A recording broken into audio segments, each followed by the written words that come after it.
Well, it's been almost a year now since we last saw a storm like this. That's right. Fox 59's Mike Sullivan shows us how Hoosiers and road crews are getting ready for it.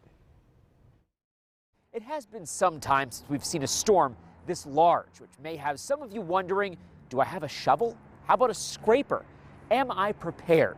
Turns out you're not alone. Hardware stores are already seeing a rush of people trying to make sure they have what they need. Find everything okay? Hoosiers, winter has arrived. Prepare ahead of time. Hopefully first thing in the morning at 8 o'clock. First name? They'll be knocking on our door to start the rush. At Sullivan's Hardware, Have a good day. their big shipment of winter supplies comes tomorrow.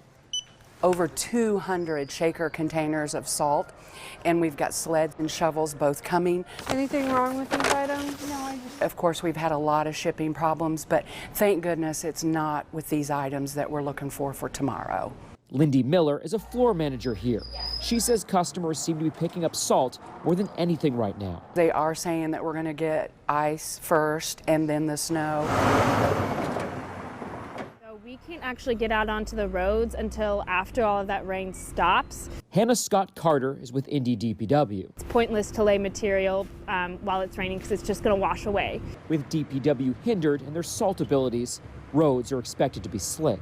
People need to slow down, not plan to drive the regular speeds that they can on dry roads. DPW has 12,000 tons of salt at its disposal, with a couple thousand tons being delivered in the coming days. Plan for a lot more extra time, and they're traveling from point A to B.